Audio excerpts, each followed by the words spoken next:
If you're a non-Palestinian who is a part of the Palestinian liberation movement, or you have been actively speaking out for Palestine, and you're in it for the right reasons, as in not for some ego trip, it shouldn't bother you when people say to center Palestinian voices. And as an ally, you should actually understand why it's important to center the voices of the community that you're advocating for. If you're in it for the right reasons, you wouldn't be distracting people away from speaking about Gaza. You wouldn't be talking about yourself. You wouldn't be centering your own issues or what you put at risk as a non-Palestinian ally, or what's happening to your business. If you're in it for the right reasons, you wouldn't expect gratitude from Palestinians for non-Palestinians who decided to tap into their own humanity and speak up for Palestine. If you're a true ally to Palestinians and a part of our cause for the right reasons, then you would understand that no one but Palestinians knows what will lead us to liberation or what we want as a community. If you're in it for the right reasons, then you would understand that no one is going to lead Palestine and Palestinians to freedom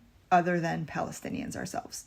Every single day I open my mouth as a Palestinian, I make it more dangerous for me to live in this country, for my children to grow up here. I don't want them to grow up here anyway, but that's besides the point.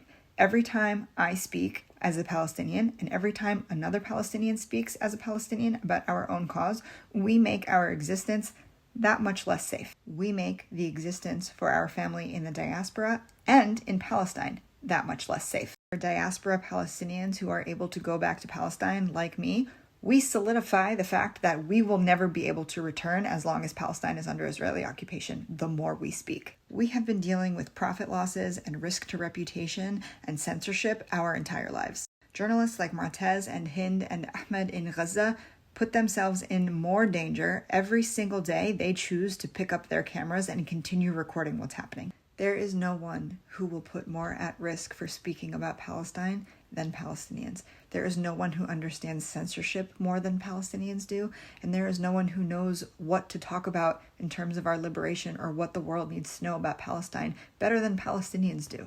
Listen to us. It is not an ego trip when Palestinians are telling you to listen to Palestinians. It's because we know what needs to be told. We have these stories running through our blood. These stories have been passed down to us for 75 plus years. We know what to say. We know what we need, and we know what we want better than anybody else will ever be able to tell you. If you are a true ally to oppressed and marginalized communities, then nothing I have said in this video will be offensive to you.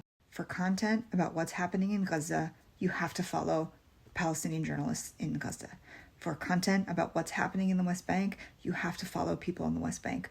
For content on education, that is something that Palestinians in the diaspora should be owning. That's our job. That's our part in the fight. And please remember that all of us are providing you with this content instead of grieving, instead of being able to process what's happening to our people. We're making sure that the world can see it and that the world understands it. We don't get to grieve right now.